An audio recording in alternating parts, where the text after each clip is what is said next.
श्री स्वामी समर्थ. समर्थ योगी मित्र मंडळ या चॅनलमध्ये आपलं स्वागत आहे. मी ओमकार सावंत आज पडग्याहून तुमच्यासाठी एक नवीन अनुभव घेऊन आलोय. तर मित्रांनो, आज आपल्यासोबत राणी गणेश हिंगमिरे आज हे कुटुंब आज आपल्यासोबत आलेलं आहे, जे आपल्याला महाराजांचे अनुभव सांगणार आहेत. तर नक्कीच आपण त्यांच्याकडून महाराजांचा अनुभव ऐकूया. श्री स्वामी समर्थ. तुमच्या दोघांचंही या चॅनलमध्ये आपलं स्वागत आहे. मला नक्कीच ऐकायला आवडेल महाराजांचा जो अनुभव आहे तुमच्या आयुष्यात घडलेला, तो तुम्ही आम्हाला सांगा. व महाराजांचा प्रवास तुमच्या आयुष्यात कसा सुरुवात झाली महाराजांच्या सेवेची, तर हा नक्कीच आम्हाला तुम्ही सांगा. श्री स्वामी समर्थ. श्री स्वामी समर्थ. माझं नाव गणेश. हा. मी कोल्हापुरात विजापुरात राहत होतो. अच्छा. मी इथं आलेलो आहे. इथं 15 वर्ष झाली मला येऊन. 12 ते 15 वर्ष झाले पडग्यामध्ये. सुरुवातीला मी बारमध्ये कामाला होतो. अच्छा. ओके. वेटरचं काम करत होतो. अच्छा. मग त्यावेळेला आमची जरा एकदम बेकार परिस्थिती, म्हणजे असं की बोलण्यासारखंच नाहीये, एवढी आमची गंभीर परिस्थिती होती. मग त्यातनं मी आम्ही बार लाईन मध्ये कामाला होतो. आणि पिण्याचे काही व्यसन नव्हतं त्या टायमाला. सुरुवातीला मी तिथं जॉबला लागलो होतो, तर काही पिण्याचे काही हे नव्हतं. तुमचं वय काय असेल तिथे लागले होते? तरी मी माझ्या वय तिथं 28. नाही, म्हणजे तुम्ही बारला जेव्हा कामाला लागले त्या टायमाला तुमचं वय किती होतं? 28-29. अच्छा. 28-29च्या वयामध्ये तुम्ही कामाला लागले. अच्छा. मग तिथं मी कामाला लागल्यानंतर ना आपले ते कसं आपलं म्हणजे कसं काम करत तसंच आपलं दिवसभर काम करायचं, संध्याकाळी तेवढं चालून पैसे वगैरे असं. बरोबर. नंतर ना मग थोड्या दिवसांनी गेल्यानंतर ना आमची सोलापूरला आमची मेवणी आहे, म्हणजे यांची बहीण, त्यांचे सासरे वारले होते. मग त्या संपर्कामध्ये आम्ही तिकडे गेलो होतो. मग आमचा गेल्यानंतर त्याचा कार्यक्रम त्यांनी आमची सगळा केला. मग आमचा मेवणा आहे विनोद चव्हाण. अच्छा. मग त्यांनी म्हणलं की गणेश मी कोल्हापुरातून तिकडं आला आणि मी पडगाववरून सोलापूरला गेलो. अच्छा. मग त्यांचा काय असेल ते आम्ही कार्यक्रम केला. कार्यक्रम केल्यानंतर मग मी म्हटलं मी मुंबईला जातोय आणि तुम्ही जावा कोल्हापूरला. मग त्यांनी काय म्हणले, गणेश आपल्याला कुठंच जायचं नाही, आपण पहिला स्टेशनला जाऊ. मग आम्ही स्टेशनला गेलो. मग स्टेशनला गेल्यानंतर ना स्वामींची इच्छा की स्वतःहून तो मला म्हटला की आपल्याला अक्कलकोटला जायचं. अच्छा. आणि ते पहिल्यांदा होतं? पहिल्यांदा म्हणजे फर्स्ट टाइम. आणि त्याला मी ड्रिंक केली होती तेव्हा. अच्छा. आम्ही ड्रिंक बी केली होती. आणि अक्कलकोटला मला मी म्हटलं बघ बाबा, मी जायचं आहे, माझं मी कामाला गेल्याशिवाय माझं काय चालत नाही. बरोबर. मला 2 पोरं आहेत, मिसेस आहे, बघायला लागते. तो म्हटला, गणेश मी तुझ्या मिसेसला मी फोन करून सांगतो. मग त्या टायमाला त्या घडीला तेव्हा ह्यासनी फोन करून सांगितलं असं असं आहे आणि आम्ही अक्कलकोटला चाललोय आणि अक्कलकोटला जाऊन मग त्याला आम्ही गाडीत बसून देतो. माझ्याकडे तर पैसे ऑलरेडी काही नव्हते. अच्छा. सगळं गाडी खर्चाला ते सगळे पैसे माझ्या मेवण्याने दिला, विनोद चव्हाण. आणि त्या टायमाला मग तिने मला अक्कलकोटला घेऊन गेला. अक्कलकोटला जाऊन दर्शन तिने घेतलं. तिथनं फिरल्यानंतर मग आम्ही तुळजापूरला गेलो. तिथनं दर्शन करून मग आम्ही घरी आलो. घरी आल्यानंतर ना एक 4 ते 6 दिवसातच आमचे म्हणजे लगेच असं कुठला धंदा करून दे, म्हणजे ही आमची बायको घरकाम करत होती. घरकाम करायचे. तर मग ह्याच्या डोसक्यात आले की जाईने सांगितली की बाबा तू हे करू नकोस, की आपला फुलाचा व्यवसाय चालू तू कर. अच्छा. ह्यानी मला 1-2 वेळा मला पाठवले कल्याणला की बाबा तुम्ही जावा आणि थोडीशी फुले घेऊन या म्हणून. मी काय करायचे, ठीक आहे म्हणायचं. आणि ऑलरेडी म्हणजे मी ते ह्याच्या ड्रिंक्स भरपूर करत होतो, त्याच्यामुळे ह्यांच्याकडे गाडी खर्चाला मी पैसे घेतले. तर मी कल्याणला जायचं कल्याणला. कसं जायचं, खडोली मार्गे जायचं, ट्रेनने जायचं बिगर तिकीट काढता. आणि त्याच पैशाची मी ड्रिंक्स करायची आणि फिरायचे तिथं आणि मी घरी येणार. तेव्हा फुलं महाग आहेत आणि ते आपल्याला परवडत नाही. मी कामाला जातो, तिथला पैसा देतो, त्याच्यावर तू करून खा म्हणून. अच्छा.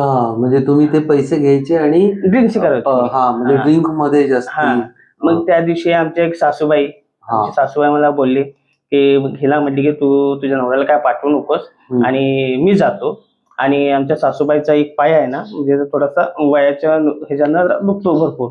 मग मी एक झोपलो होतो. त्यांनी पहाटे 5 वाजता उठून आंघोळ करून 5:30ला हे कल्याण मार्केटला पोहोचले. आणि त्यासनी माहिती नाही काही नाही, फर्स्ट टाइम माझ्या मुलाला घेऊन तिने गेल्यानंतर 7:30 वाजता तिने सगळा माल घेऊन इथं पडग्यामध्ये आली घरी. अच्छा. आणि तेव्हाच मी उठलो, मी बघतोय, मी म्हटलं कुठे गेला होता, काय आणले तर फुलं आणतात. मग तुम्हाला म्हटलं कुठे आणायला सांगितलं फुलं तुम्हाला. मी असं बोललो. तिने काय म्हटले, आमची मालकी म्हणजे तुम्हाला काय करायचं आहे, तुम्ही गप बसा, तुम्ही काही बोलू नका. ही सगळी स्वामींची इच्छा होती. मग त्या दिवशी माझ्या मुलाने काय केला, असं आपलं हे राहते आपलं बटाट्याचं ते हे असते ना, ते घेऊन आपला रोड गेला, तिथं हातरला आणि आपले फुलाचे गट्टे लावला. ठेवल्यानंतर स्वामीच्या कृपेनं की सकाळी 11 वाजेच्या आत 11 वाजेला सगळे फुले संपले. सगळे म्हणजे सगळे फुलं संपले. त्यात एक 200-300 रुपये आपल्याला भेटले, सगळे भांडवल काढून. मग यांचे असं म्हणजे बाबा स्वामीनं आम्हाला दिलेला आहे आणि विश्वास आणि आपल्याला हेच केलं पाहिजे. मग दुसऱ्या दिवशी मी सासूबाई गेले आणायला. मी तर जात नव्हतो, म्हणजे कसं मी असं म्हणत मला पैसे कुठे नाही भेटतात ह्या विचारामध्ये मी असायचं. बरोबर. ड्रिंक्स करायला मला पैसे कुठे नाही भेटतात त्याच्या विचारामध्ये मी असायचं. अच्छा. मग मी विलासने म्हटलं नाही, म्हटलं तिने म्हटलं नाही तुम्हाला काय करायचं आमच्या मी बघतो ते. मग दुसऱ्या दिवशी आमची सासूबाई जाऊन फुलं बिलं आणलीत. त्या दिवशी दुपारी 1 वाजता संपली. दुसऱ्या दिवशी फुलं आणली त्या टायमाला. अच्छा. म्हणजे असं ते व्यवसाय चालू झाला आमचा. व्यवसाय चालू झाल्यानंतर मग स्वतः मी जायला लागलो, फुलं आणायला लागलो, करायला लागलो. मग मी तसं करत करत करत स्वामीच्या कृपेनं माझी जरा तिची जरा कमी गेली. व्यसन तुमचं कमी झालं? कमी थोडस, म्हणजे रुपयामध्ये चारण कमी झालं. नंतर तसं करत करत करत करत करत नंतर थोडं थोडं थोडं करत आहे ना, पूर्ण म्हणजे असं स्वामीच्या कृपेनं माझं सगळं व्यवस्थित चालू आहे. म्हणजे व्यसन पूर्ण बंदच झालं? पूर्ण बंद झाले व्यसन. अच्छा. म्हणजे व्यसनातून बाहेर काढणारे म्हणजे स्वामी. नाही, खरंच खूप मोठी गोष्ट आहे. आज मी काय सांगत आहे स्वामींचे अनुभव, ते खरंच दुःखदायक आहेत. की आमच्या पाठीमाग असं पाठिंबा कुणाचंच नाही. कुणाचं म्हणजे कुणाचंच नाही, का नवऱ्याचं नाही, का माझ्या आईकडचं वगैरे कुणाचंच नाही. तर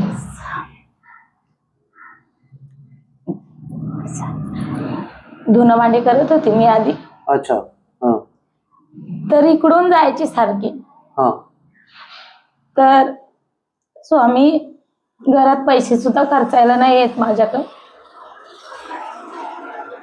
आणि माझी मुलं तशीच बसले, घरात काहीच नाही, घरात शिजवायला सुद्धा माझ्याकडे काही नाही, पैसे नव्हते. आणि तुम्ही मला काय करणार, मारणार आहे का करणार आहे? इथे येऊन स्वामी संघ मी भांडायचे. माझा नवरा पण दारू पितोय, सगळे सांगतात. स्वामी, मी लय विश्वास ठेवला होता त्यांच्यावर की 2 मुलं होईपर्यंत मला हिने दारू पितात ते मला माहितीच नाही मेन. आणि सगळे मला बहीण वगैरे सगळे माझे सांगितले की दारू पिते, तुझा मिस्टर दारू प्यायच्या मागे लागलाय, तू जरा लक्ष दे. मी दुर्लक्ष केलं. म्हटलं लग्न झाल्यास कधी दारू पिलं नाही, आता कशी दारू पिते, मला माहितीच नाही. ह्यानी म्हणजे रात्र दिवस दारू प्यायचे. मग स्वामी सगळे मला सांगितलं. मी काय स्वामींच्या मंदिरात यायची, स्वामी मला सगळे सांगतात, पण तुम्ही मला दाखवून द्या की त्यांनी दारू पितात काय, मला तर माहित नाही. बरोबर आहे. तुम्ही मला दाखवून द्यायचं कुठं दारू पितात आणि कुठं नाही. बरोबर आहे. तर मी इथून असं मंदिरातच, इथलंच माझी हकीकत आहे, या मठापासूनच हकीकत आहे माझी. तर मी इथून जायची, तर दारू पिलेलं मला कोण ना कोण असं सांगायचं, काय ग आज तुझा नवरा दारू पिऊन आलाय बघ. ह्यांना बघितलं तर असं म्हणणार पण नाही की दारू पिलाय ही व्यक्ती. तर मी म्हणायची दारू पिलाय, दारू, मला म्हणजे असं काहीच समजायचं नाही. मग नंतर मला हळूहळू समजायला लागलं की हे भरपूर दारू प्यायला लागल्यात. मग स्वामींना म्हणायला लागली, स्वामी हे दारूचं तुम्ही चढ सोडणार आहे का नाही?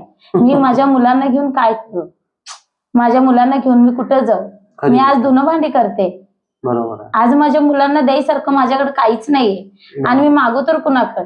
माझ्या आईची गरीब परिस्थिती आहे, माझ्या मिस्टरांना सासू सासरे नाहीत मला, माझ्या मिस्टर पण त्यांची पण गरीब परिस्थिती आहे. मी करू का? मला असं काहीतरी व्यवसाय द्या की माझ्या हातात कायम लगेच पैसा राहिला पाहिजे.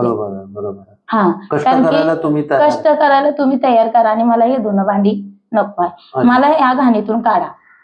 मला धुणं भांडी नको. मी हक्काने महाराजांना येऊन मी भांडण करायची की मला धुणं भांडी नको आहे, तुम्ही मला काढणार आहे का नाही या घाणीतून? मला धुणं भांडी करायला मला बरोबर वाटत नाही. ह्यांनी पण दारूच्या दुकानात आहे, मला बरोबर वाटत नाही महाराज. ते आमच्या दोघांना असं काहीतरी व्यवसाय द्या की आम्ही स्वतः न केलं पाहिजे, असं माझी अशी मनोकामना होती. आणि मग हे लईच प्यायला लागले. मग एक दिवशी माझा भाऊ काय म्हटला, माझ्या बहिणीच्या सासरा वारले होते. महाराज म्हटलं कुठला देव शोधू मी की माझ्या मिस्टरांचं तुम्ही दारू, कुठला देव शोधू सांगा, तुमचं मी करते. सगळ्यांनी मला सांगितलं की स्वामींचं कर, तुला प्रचित येईल. मी तुमचं पण करायला लागले, तरी पण तुम्ही मला अजून घाणीतच ठेवताय. मला घाणीत राहायचं नाही. असं काहीतरी मार्ग काढा की माझ्या आयुष्यात नवीन हे यायला पाहिजे, असं म्हणून मग माझ्या बहिणीचे सासरे वारले होते. त्या टायमाला माझा भाऊ म्हटला, चल गणेश आपल्याला जायचंय आज, की तिथं वारल्यात आणि नाही त्याने आपल्याला लग्नाला बोलवलं नाही, आपण कसं जायचं. नाही तू चल, आपलं माणसं आहेत, आपल्याला आजचं उद्या जायला लागणार, काय तर असेल, तू चल, असं म्हणून माझ्या भावाने घेऊन गेले. बरोबर. तिथे गेले, दिवसाला गेले होते. तर तिथे गेले, आंघोळ वगैरे केले माझ्या भावानं. यांनी चल अक्कलकोटला जायचं. यांनी काय म्हटले, माझ्या हातात तर 1 रुपया नाही दादा आणि मी येणार नाही, मी घेऊन जातो चल. तर त्याने अक्कलकोटला घेऊन गेले. अक्कलकोट वरून जसं दर्शन करून आले तसं मला फुलाचा व्यवसाय ताबडतोब घडला. क्या बात आहे. हा, ताबडतोब म्हणजे लगेच 15 दिवसात फुलाचा व्यवसाय घडला. म्हणजे वा. मग ते फुलाचं दुकान मी आधी काय केलं, आई मी फुलं कशी विकू, बाजारात कोण जागा पण देणार नाही आणि मी कसं विकू. मग एक टोपली घेतली आणि आम्ही मायालेकीने इथं ह्याच चाळीमध्ये टोपली घेऊन फुलं विकायला येत होतो. आणि कोण घेत ना, आम्हाला बघून दरवाजे बंद. आता कोण आले आणि कोण नाही, अचानकच फुलं विकतात, अशी सुट्टी फुलं असे दारोदार कोण जाऊन विकते असं, म्हणजे अच्छा. हा असं सगळ्यांनी दरवाजे बंद केले. मग इथं महाराज हे आणि काय माझ्या तुम्ही मागं लावलाय, हे माझ्या अशुद्ध काढा, मी असं फिरणार नाही, मला एका ठिकाणाला बसून जागा द्या. मग माझा मुलगा गेला. मम्मी म्हटलं थांब तू इथंच बस, मी पोतं घेऊन जातो. त्या पोत्यावर फुलं लावली. मला ते बरोबर वाटत नव्हतं की आपण रस्त्यावर लावतोय. महाराज आता तुम्ही हे दिलंय तर आता हे कडेपर्यंत तुम्हीच घेऊन चला. बरोबर. मग ही फुलं लावली. मग अशी फुलं विकता मग आम्ही आता मोठा ट्रे लावायला लागलो, हार गजर वगैरे, आमचा व्यवसाय वाढला. मग त्या व्यवसायामध्ये 2 माणसांची सांभाळायची आमची पोझिशन नव्हती. आज आम्ही किती बी माणसं येऊ दे त्यांना जेवण घालू शकतो, एवढे आम्हाला दिले. रिक्षा पण, आणि यांनी पण तेवढी मेहनत केली की पाऊस बघायची नाही, थंडी बघायची नाही, बस मधून फुलं आणायला जायची. बरोबर. फुलं आणायची. मग गाडी नव्हती आमची, अशी कॅपॅसिटी पण नव्हती की आम्ही एका ताबडतोब 2 गाड्या घेऊ शकतो. तर आमच्या स्वामीच्या कृपेने 2 गाड्या झाल्या. आज आमच्याकडे स्कूटी सुद्धा आहे, रिक्षा सुद्धा आहे, त्यांच्या आशीर्वादाने. आधी स्कूटी झाली, माझा मुलगा रडायला लागला, मम्मी मला स्कूटीच पाहिजे. अरे नाही बाळा, आपल्याला रिक्षा येणार. रिक्षाचं बॅच प्रमाणे वगैरे अजून निघतच नव्हतं. यांना काय म्हटलं, अहो तुमची लईच धडपड होते, तर आपण आधी स्कूटी घेऊ. तर काय म्हटले, नको आपल्याला 2-2 हप्ता कसं झेपणार. नाही म्हटलं मी झेपवीन, तुम्ही घ्या. तर आम्ही घेतली स्कूटी, आधी घेतली. नंतर स्कूटी घेतल्यावर महाराजांची आपण मूर्ती काढलेलीच आहे त्या गाडीवर, तर त्या स्कूटीवर पण आहे महाराजांची अशी प्रतिमा, स्कूटीवर पण काढलेली. लगेच मग रिक्षा आली, रिक्षाचं बॅच प्रमाणे लगेचच आलं. मग एका ताबडतोब 2 रिक्षावर गेले. आता दुसऱ्यांच्या हाताकडे काम करत नाही, आता आमचं स्वतःच स्वामीच्या कृपेने स्वतःच आहे. गाडी पण स्वामींनीच शिकवली. गाडी रिक्षा येत नव्हती, स्वामींनीच शिकवली. सगळेजण आश्चर्य केले की गणेश तू रिक्षा कसं मारतोस, रिक्षाच येत नव्हती. ते रिक्षा पण त्यांनी शिकवली. त्यांची प्रचिती भरपूर आहे. रिक्षाचं काम होत नव्हतं, कोण म्हणजे आता हे हप्ता भरतात का नाही, म्हणजे कोण असं हे करत नव्हतं. त्यांनीच त्यांच्या मामाच्या पोराला घडवून दिलं. त्यांनी म्हटलं चल गणेश तू रिक्षा घे, मी आहे तुझ्या पाठीमागे. एवढं सगळं बळ उभं होणं म्हणजे महाराज शून्यामध्ये आम्ही शून्यामध्ये वरती आणलं. आणि मुळात ना नुसतं तुमची भक्ती नाही, तर त्या भक्तीमध्ये असलेला तुमचा विश्वास आहे ना महाराजांच्या चरणी, तो दृढ होता. म्हणून महाराजांनी तुम्हाला खेचलं त्याच्यातून बाहेर, असं आहे. आणि खरंच हे शिकण्यासारखं आहे. आणि विश्वास त्यांनीच दिलाय. नवरत्नामध्ये पण माझे नवरत्न चालू होते आणि हे मला म्हटले होते दारू पिण्यात की मी येणार नाही घरी, महाराज तुम्हीच आणा. आणि हे दारूचं चट तुम्ही सोडा, कारण त्यांच्या शेवट मला कोण नाही आणि माझ्या शेवट त्यांना कोण नाही, आम्ही दोघंच आहे. बरोबर. मग इथं आली आणि मी म्हटलं महाराज 9 दिवसाचं नवरत्न कडक मी आजपर्यंत कधीच केलं नाही, कारण की मला खायला लागते आणि मी उपाशी राहू शकत नाही. पण फळावर तर बिलकुलच नाही, कारण की मला तिखट लागते, मी गोड कधी खात नाही. मग महाराज म्हटलं तुम्हीच करून घ्या. तर आज 3 वर्ष झालं स्वामींचं नवरत्न मी करते. फळावर करते, काय खात नाही, तिखट वगैरे काय तुमच्याकडून हे सगळं करून घेतात ते माझ्याकडून, स्वामी माझ्याकडून सगळं नवरत्न वगैरे 9 दिवसाचं मी चट मी सोडा असं म्हणून आज घाणीतनं वर त्यांनीच मला काढलेलं आहे. 9 दिवसाचं नवरत्न करतात ना, म्हणजे काहीच खात नाही. 9 दिवसाचं त्यांचं नवरत्न मी करते. कोण करत नाही महाराज, पण तुमच्या नावानं मी करते. 9 दिवसाचं त्यांच्या नावानेच मी नवरत्न करते 9 दिवसाचं.